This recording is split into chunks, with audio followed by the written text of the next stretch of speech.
आज हमारा चर्चा का विषय है भाषा कौशल। हम सभी जानते हैं कि किसी भी शिक्षक से संबंधित परीक्षा में, चाहे वो सीटेट हो, चाहे किसी भी प्रकार का टेट हो, उसमें ये भाषा कौशल से संबंधित प्रश्न अवश्य पूछता है।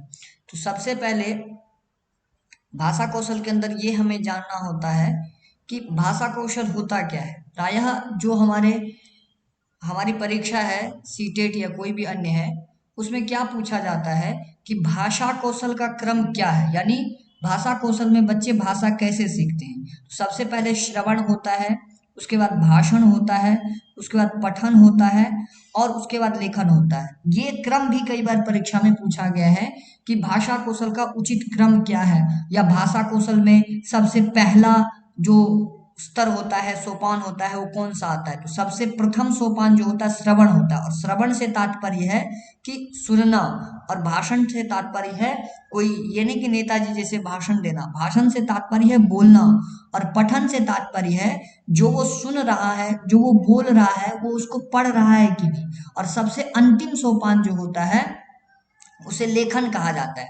यहाँ लेखन से ये तात्पर्य नहीं है कि बच्चा लिख सके। लेखन से ये तात्पर्य है कि बच्चा अपने भावों को सुन करके, बोल करके और पढ़ करके, और ये सब करने के बाद उसको अपने विचार के द्वारा प्रकट कर सके, यही है लेखन। यानी श्रवण से तात्पर्य हमारा क्या हुआ, सुनना। भाषण से हमारा तात्पर्य क्या हुआ, बोलना। पठन से हमारा तात्पर्य हुआ कि जो चीज सुन रहा है और जो चीज बोल रहा है उसको पढ़ पाता है कि नहीं। और लेखन से तात्पर्य यहाँ होता है कि बच्चा जो चीज पढ़ रहा है, जो चीज सुन रहा है, जो चीज लिख रहा है, वो उसकी अभिव्यक्ति में है कि नहीं, वो अपना विचार उसमें प्रकट कर पाता है कि नहीं। तो यही भाषा कौशल के अंदर जो है ये चार प्रमुख अंग माने जाते हैं। क्रमशः हम इसे इसी प्रकार समझेंगे, इसकी विशेषताओं के बारे में समझेंगे, और इसमें कैसे प्रश्न पूछे जाते हैं ये भी समझेंगे। देखिए, सबसे पहला हमारा जो है वो है श्रवण कौशल। सुनने के मायने, यानी सुनने के क्या क्या मायने से तात्पर्य मेरा सुनने के क्या क्या अर्थ हो सकते हैं। श्रवण में किसी कथन को ध्यान पूर्वक सुनने या सुनी हुई बातों पर चिंतन मनन करने, अपना मंतव्य स्थित करने और तदनुसार आचरण या व्यवहार करने जैसी जटिल प्रक्रिया सम्मिलित है। यानी सुनने का मतलब है जो भी कोई वक्ता बोल रहा है, उस वह जो बोलता है वह बच्चे में उसकी सुनने की क्षमता है कि नहीं, बच्चे सुन करके समझ पाता है कि नहीं। ठीक है, जैसा कि आपको लिखा है, यहाँ पे लिखा हुआ देख देख सकते हैं आप कि सुनी हुई बातों पे चिंतन कर सकता है कि नहीं, वो ध्यान पूर्वक सुन रहा है कि नहीं। ये सारी चीजें जो करने के बाद और उसी के अनुसार आचरण करना या उसी के अनुसार व्यवहार करना क्या कहलाता है, हमारा श्रवण कौशल कहलाता है। तो बच्चे का सबसे प्रथम सोपान जब होता है, जब बच्चा भाषा सीखने जाता है, तो उसको श्रवण का अधिक से अधिक जो हमारा है वातावरण देना चाहिए। श्रवण कौशल के अंतर्गत विभिन्न प्रकार के वातावरण हमें देना चाहिए। श्रवण कौशल से हमारा तात्पर्य है कि बच्चा कोई भी भाषा सीखने जाता है तो उसके अंदर श्रवण होना ही चाहिए। अब देखिए, मैं आपको बिंदुशः समझाता हूं कि श्रवण कौशल के क्या क्या मायने हो सकते हैं। श्रवण कौशल के मायने हो सकते हैं परिचित या अपरिचित संदर्भ में व्यक्त भावों और विचारों को सुनकर समझना, चाहे वह वातावरण उससे परिचित हो चाहे अपरिचित हो, उसके मतलब संदर्भ में अपने भावों को, विचार, उन भावों को या जो बोल रहा है उसको सुनकर वो समझता है। या दूसरा देखें, वक्ता के आदेश, निर्देश, सुझावों एवं विभिन्न मनोभावों को सुनकर समझना। जो उसके समक्ष कोई व्यक्ति बोल रहा है वो उसके विचारों को समझ पा रहा है या उसके मनोभावों को समझ पा रहा है कि नहीं समझ पा रहा है।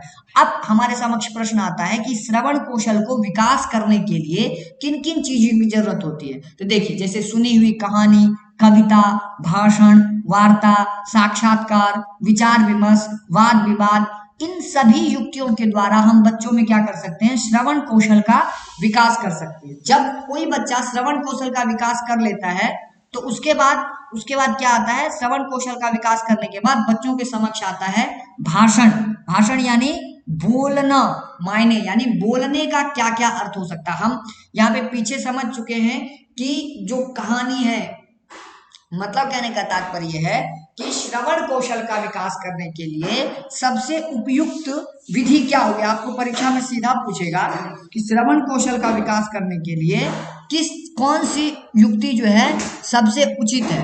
तो आपका कहानी है, कहानी बच्चों को शिक्षक सुना सकता है, कविता सुना सकता है, भाषण सुना सकता है, या कोई वार्ता दो बीच में कोई, या उसका साक्षात्कार ले सकता है यानी उससे बातचीत कर सकता है, विचार विमर्श कर सकता है, या वाद विवाद कर सकता है। ये सारी चीजें जो हैं श्रवण कौशल को विकसित करने में सबसे उपयुक्त साधन होता है। जैसा कि हम बात कर रहे हैं भाषण कौशल, भाषण कौशल में क्या होता है, जैसे बोलने का अर्थ मुंह चलाना भर नहीं है, यानी कोई व्यक्ति केवल मुंह चला रहा है या कुछ भी बोल रहा है इसका मतलब बोलने का अर्थ नहीं है, बल्कि अपने भाव विचार को स्पष्ट एवं प्रभावी ढंग से प्रवाहपूर्ण भाषा में बोलकर अभिव्यक्त करना है।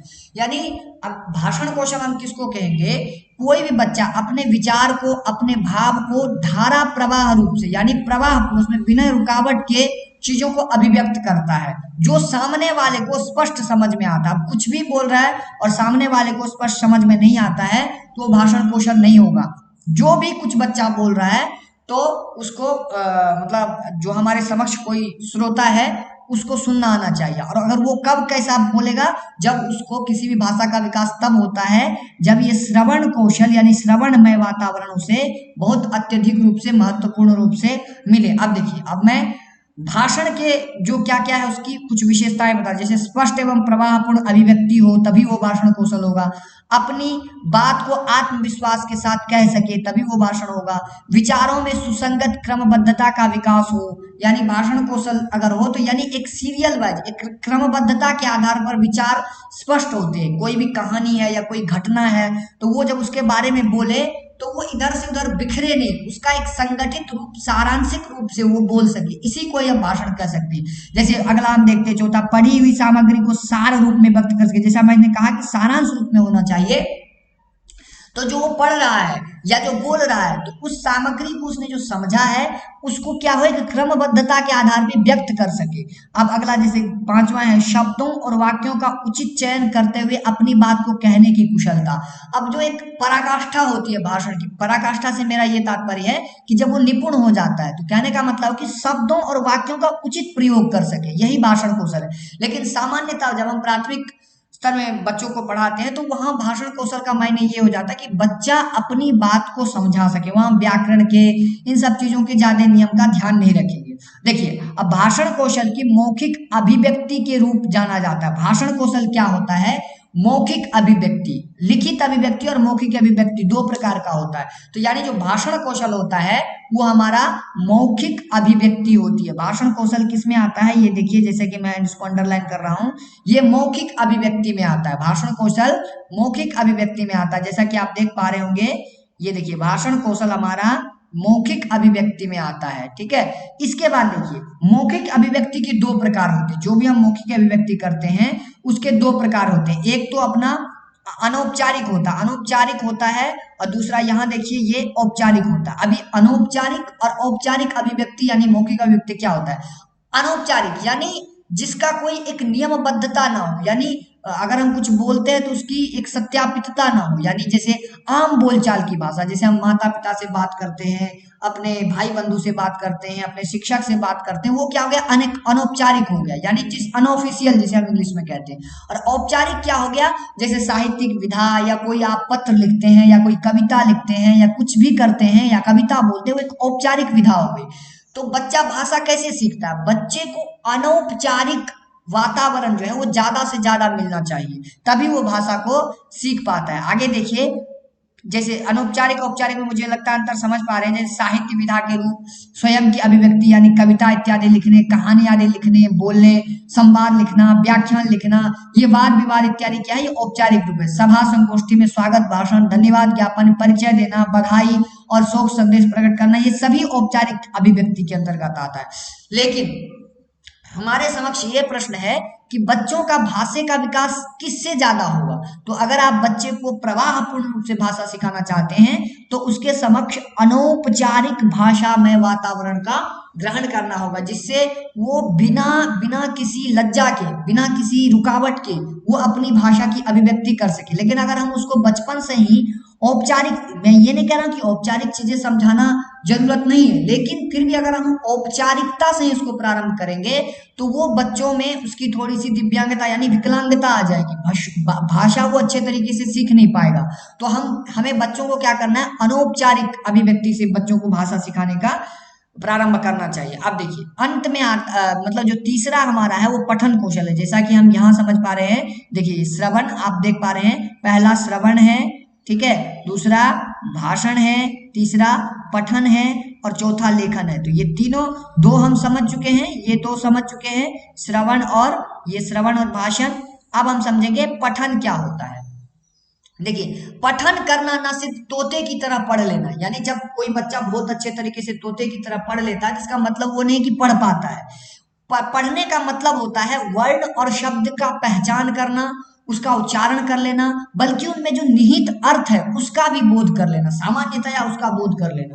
ठीक है, जो भी कुछ लिखा हुआ, जैसे हम अभी एक एक गद्यांश पढ़ रहे हैं, जैसे पठन करना ना सिर्फ तोते की तरह पढ़ लेना है और ना ही उसका मतलब वर्ण और शब्द की पहचान व उच्चारण कर लेना है, ये मतलब समझना है, बल्कि उसमें निहित अर्थ का भी। अगर कोई बच्चा वर्णों को समझ लेता है, उसको पढ़ लेता है, लेकिन उसके अर्थ कोई नहीं समझ पाता है, तो हम ये नहीं कहेंगे कि ये बच्चा जो है सही तरीके से पढ़ लेता। तो सबसे पहला हमने जो यहाँ सीखा है, देखिए ये है हमारा श्रवण कौशल। श्रवण कौशल में पता है आपको, बच्चों को अधिक से अधिक श्रवण यानी सुनने के अवसर प्रदान करना चाहिए।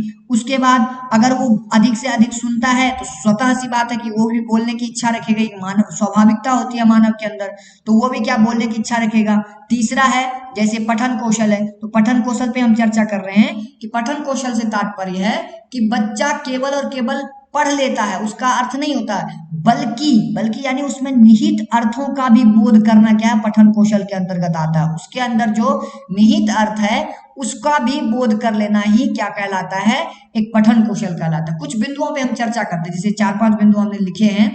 देखिए सबसे पहले अर्थ समझते हुए पढ़, पठन कौशल की सबसे पहली विशेषता है कि जो भी पढ़ रहा है उसके अर्थों को समझ रहा है। पढ़ने की सार्थकता का बोध करना, पढ़ रहा है उसमें सार्थकता हो, यानी पढ़ने की कोई मायने हो, ऐसे नहीं निरर्थक पढ़ रहा हो। पढ़ने की रुचि अथवा प्रेरणा को जगाना, यानी पढ़ना तभी वो स्वाभाविक हो पाएगा, वो पढ़ पाएगा जब उसमें रुचि लगेगी।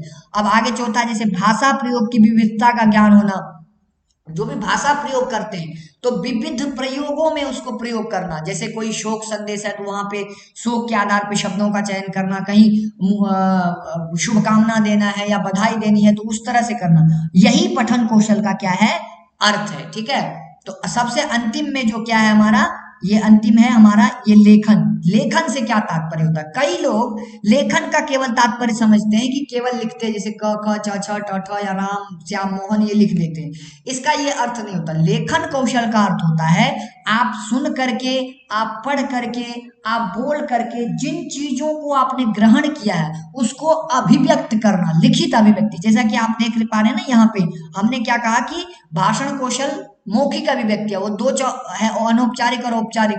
उसी तरह लेखन कौशल भी क्या है, जो हम सुनते हैं, जो हम पढ़ते हैं, जिस चीज को हम पढ़ पाते हैं, जिस चीज को बोल पाते हैं, उसको क्रमबद्ध तरीके से अपने विचार को स्पष्ट करना ही क्या कहलाता है, लेखन कौशल कहलाता है। यहाँ लेखन से आपको दुविधा नहीं होनी चाहिए, लेखन से यानी लिखना। लेखन का तात्पर्य अपने विचार की अभिव्यक्ति करना, कई बार ये परीक्षा में पूछा गया है। ठीक है, लेखन बच्चों के मानसिक प्रक्रिया का चिंतन के रूप में लिखित अभिव्यक्ति होना ही कौशल के प्रासंगिक पक्ष है। यानी मानसिक, वो जो सोच रहा है उसके मानसिक पक्ष जो है, ये पक्ष अगर कोई संदर्भ होता है, कोई बात होती है, उसमें वो लिखना चाहता है तो वो गलत है या सही है, बच्चों की। और हम लेखन कौशल के द्वारा ही रचनात्मकता को प्रोत्साहन करते हैं। यानी लेखन कौशल उसकी रचनात्मकता का सबसे बड़ी परीक्षा है कि वो लिख पाता है कि नहीं, लिख यानी अपने विचार को अभिव्यक्त कर पाता है कि नहीं। इस प्रकार हम बच्चों में कौशल चतुष्टय का विकास कर सकते हैं, जिससे वो अपनी अभिव्यक्ति को प्रभावी कर सका। इन चारों का मुख्य उद्देश्य क्या है, अभिव्यक्त करना। इन चारों का सबसे ज्यादा मुख्य क्या है, अपने विचारों को अभिव्यक्त करना, यानी अब जो वो सोच रहा है उसको अभिव्यक्त करना। ठीक है। तो यही चारों। अब एक प्रश्न और बहुत प्रसिद्ध पूछता है, क्या भाषा का विकास क्रमबद्ध होता है? पहले श्रवण सीखता है, फिर भाषण सीखता है, फिर पठन सीखता है, फिर लेखन सीखता है। ये क्रमबद्ध विकास नहीं होता है उसका कि पहले सुना फिर ऐसा नहीं होता। ये चारों एक साथ चलती रहती है, ये चारों चीज एक साथ। अगर वो सुन रहा है तो क्या पता अगले क्षण बोलेगा भी, वो लिख भी रहा होगा, वो सोच भी रहा होगा, यानी चारों एक साथ ही चलता है। ये बहुत प्रसिद्ध प्रश्न है सीटेट में। तो हम इसी तरह कई सारे टॉपिक पे चर्चा करेंगे। आज हमने भाषा कौशल के बारे में विचार किया है, जो कि आप, मुझे लगता है कि जहां तक आप लोग समझ चुके होंगे। ठीक है, ये हमारा भाषा कौशल। धन्यवाद।